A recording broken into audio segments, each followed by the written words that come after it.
재고 몇 개야? 이번 달 얼마 팔았어? 대표님 지금 이 두 질문에 바로 답 나오시나요? 열의 아홉은 바로 답을 찾지 못하시고 담당자한테 물어봐야 한다고 하시더라고요. 그걸 오늘 스냅브레인으로 바꿔보려고 합니다. 스냅브레인이 뭔지 간단히 보시고 데모를 보여드릴게요. 회사 지식은 제각기 다른 형태로 흩어져 있는 게 당연합니다. ERP는 ERP대로, 엑셀은 엑셀대로, 카톡은 카톡대로, 코드는 코드대로. 각각의 데이터들은 저마다 그 형태로 쓰는 이유가 있죠.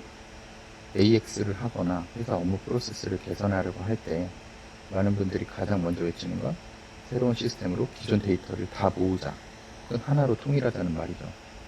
근데 이렇게 해봤을 때 어떠셨나요? 성공하셨나요? 아마 실패했을 겁니다. 저희가 생각하는 방향은 한 곳에 모으거나 하나로 통일하는 것 대신 기존의 업무를 하는 다양한 툴과 데이터들을 최대한 잘 활용할 수 있는 방법으로 가려고 합니다. 도서관을 생각해 보세요. 도서관 안에는 수백만 권들의 책들이 있죠. 표지도 다르고 크기도 다르고 두께도 모두 다르죠. 심지어 언어도 다른 경우도 있죠. 근데 도서관에 사서는 제각각의 모든 책들을 똑같은 형태로 정리해서 책의 모든 내용을 외우고 있지는 않잖아요. 어디에 뭐가 있는지만 알고 있죠. 알버트가 딱 그 도서관 사서라고 보시면 됩니다. 스냅브레인의 알버트는 제각기 다른 형태로 자리 잡고 있는 회사 내 데이터를 스냅브레인의 알버트가 색인하고 연동하고 관리해서 이렇게 흩어져 있는 제각기 다른 형태의 툴들을 우리가 원하는 결과물들로 바로바로 얻을 수 있게 도와주는 그런 AI 팀원이라고 보시면 됩니다. 연동하고 질문하고 원하는 형태로 결과를 받아보시기만 하면 됩니다. 개념적인 설명은 여기까지만 하고 실제 스냅브레인의 알버트가 일하는 모습을 보여드리려고 합니다. 실제 기업의 데이터는 대입이라서 이번 데모는 가상의 제조회사 한 곳의 데이터라고 봐주시면 되고요.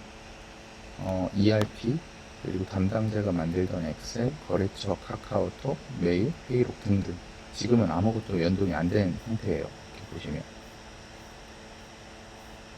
그래서 재고 현황에는 이렇게 API 연동을 하라고 되어 있고 출하 내역에는 파일 업로드 하라고 되어 있죠. 자, 여기서부터 시작하겠습니다. 첫 질문은 알버트한테 이렇게 한번 물어볼까요? 재고 몇 개야?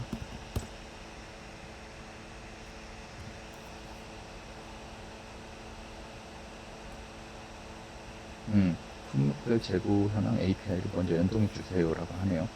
이미 정보가 없는 스냅브레인에 이렇게 연동된 데이터만으로 결과를 만들어 내기 때문에 연동이 안 되어 있는 데이터인 경우는 연동을 해달라고 요청을 하게 됩니다. 이것은 흔히 아는 AI의 할루시네이션을 줄이기 위함이고요.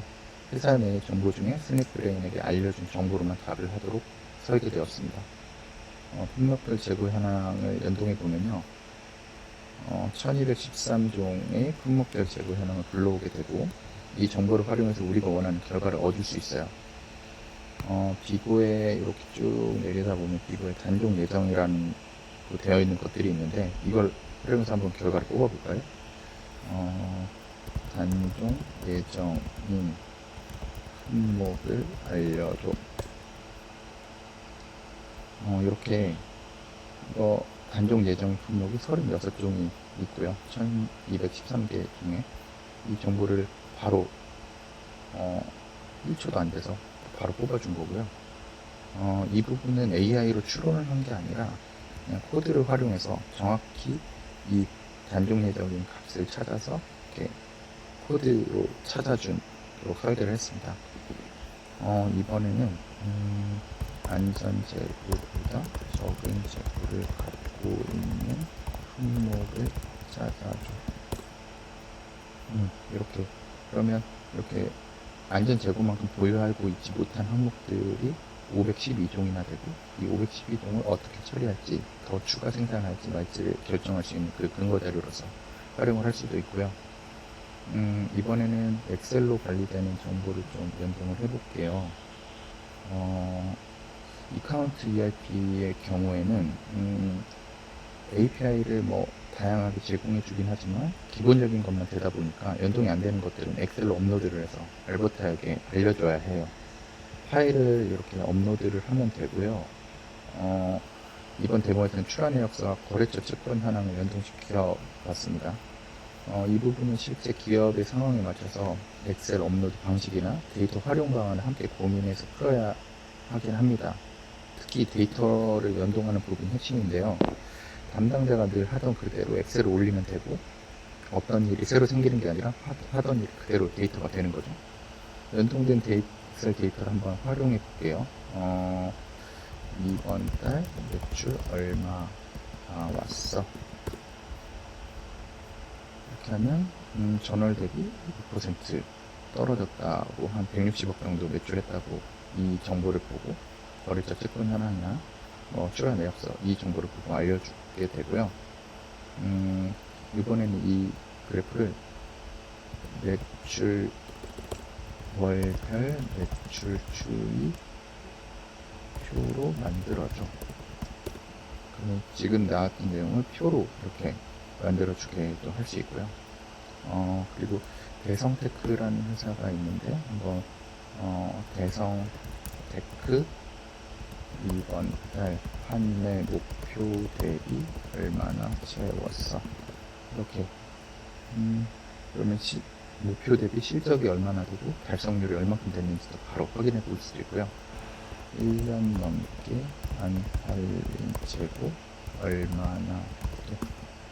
재고가 아직 안 팔린 악성 재고들이 한 4천만원 정도 이렇게 창고가 묶여 있네요. 그리고 재고 회전율이랑 며칠 지는지 확인해줘. 이렇게 재고가 지금 회전 일수가 38일, 그러니까 돈이 재고의 평균 38일 정도 묶여 있다고 이렇게 알려줄 수 있는 거죠. 우리가 흔히 일할 때 빠르게 결과를 알고 싶었던 것들을 진짜 빠르게 알버트가 정리해서 알려줄 수가 있습니다. 근데 이런 집계가 좀 정확히 되고 좀 제대로 된 결과를 뽑으려면 전제가 하나가 딱 있는데요. 원본엔 같은 거래처가 띄어쓰기나 오기 이런 것들로 오탈자 이런 것들로 다르게 적힐 수 있고 다르게 분리될 수 있거든요. 그러니까 대성테크란 사에 대성테크란의 표기가 어떻게 되어 있는지 한번 알려줘.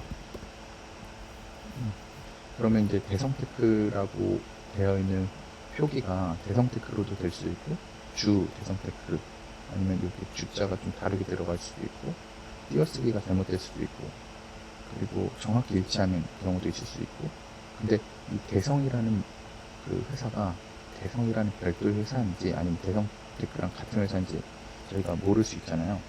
그래서 이 부분을 저희가 보고 우리가 흔히 말하는 대성이라는 게 대성테크야 라고 얘기를 생각하고 있다면 회사에서 그렇게 관리를 한다면 통합해서 이렇게 모든 대성이라고 포함해서 대성테크 표기가 있는 이렇게 위에 있던 7종의 품목을 코드를 이렇게 하나로 합치고 기존에 누락되어 있었던 매출을 이렇게 같이 표기를 해서 정확하게 된 결과를 볼 수 있습니다.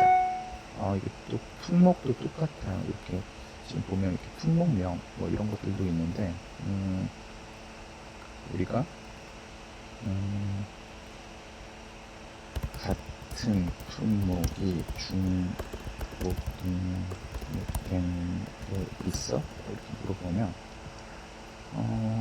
이렇게 같은 품목 코드가 두 개로 중복된 한 3쌍 이렇게 되어 있는 걸 확인할 수도 있고 품목을 통합 실행해서 이렇게 기존에 만약에 이렇게 품목이 별도로 되어 있으면 한쪽 코드만 두면 안전재고 미달로 되니까 재고가 있는데 또 발주를 넣어요. 이런 현상들이 생기거든요. 그러니까 현장에서는 재고가 있는데 왜 또 샀어? 이런 말들이 계속 나오는 거죠.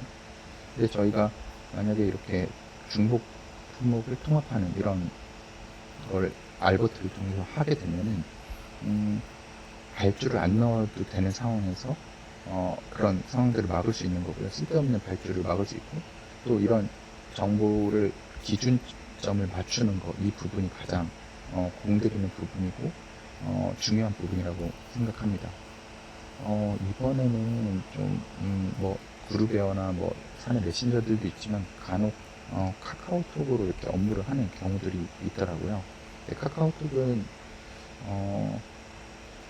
API 자체가 없기도 하고 뭐 이런 것들은 좀 카카오가 좀 만들어주면 좋겠는데 그건 좀 아직 만들어주지 않아서 저희가 좀 다른 방식들을 활용을 해야 되고요. 또 거기다가 카카오톡은 개인적인 대화들도 있잖아요. 뭐 이렇게 가족 대화 같은 거. 그래서 저희가 연동을 할 때 선택적으로 업무에 관련된 방만 연동을 할 수 있게 구현을 했고요.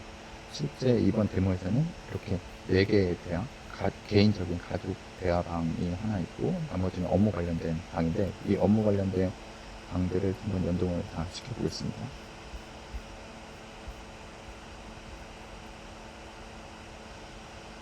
네, 이렇게 해당 내용을 보고 알버트는 이 지금 연동된 카톡 대화방을 보고 답을 할 수 있는 거예요. 사실 여기서 좀 알버트의 좀 진가가 좀 나오는데요.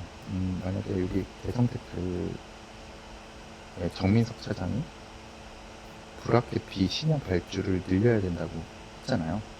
근데 이게 지금 출하 나갈 수 있는지 확인하려면은 원래는 ERP에 재고도 봐야 하고 출하 지시 내려온 내역을 카톡, 메일 뭐 이런 것들도 찾아야 하고 생산 계획을 승인했는지 회의록도 찾아봐야 하거든요. 근데 스냅브레인에게 알버트한테 바로 여기다가 브라켓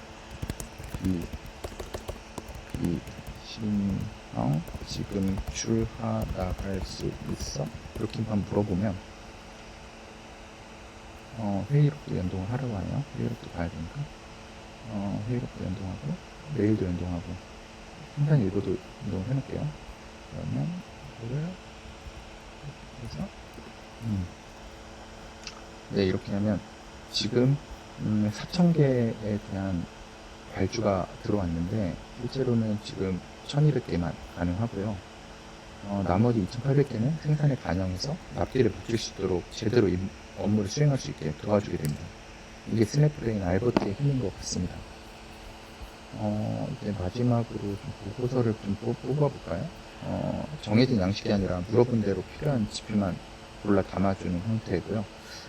7월 경영 리포트를 한번 뽑아볼게요.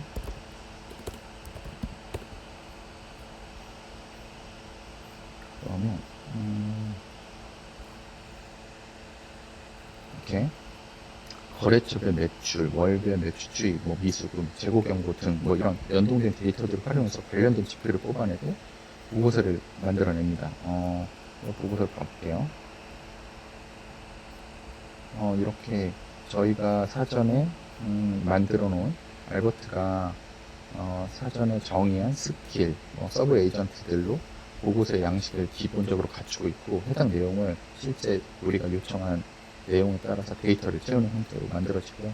우리는 이 결과를 보고 판단과 결정만 하는 구조가 완성되는 거죠. 이렇게 모든 정보를 볼 수 있고요. 이 보고서의 형태나 보고서의 구성 또한 이렇게 스냅브레인 알버트가 말하는 그리고 연동되는 데이터들을 각각의 업무 상황에 맞춰서 다 만들어낼 수 있습니다. 자, 그러면은 스냅브레인의 알버트와 함께 일하는 모습이 어떠신가요? 우리가 일하는 방식 위에서 AI가 함께 돌아가는 것이 저희가 만들고 싶은 모습이고요. 대표님의 회사도 적용이 가능합니다. 좋아요, 구독 눌러주시고 영상 설명란에 스냅브레인의 상담 받아보실 링크가 있습니다. 많은 관심 부탁드립니다. 감사합니다.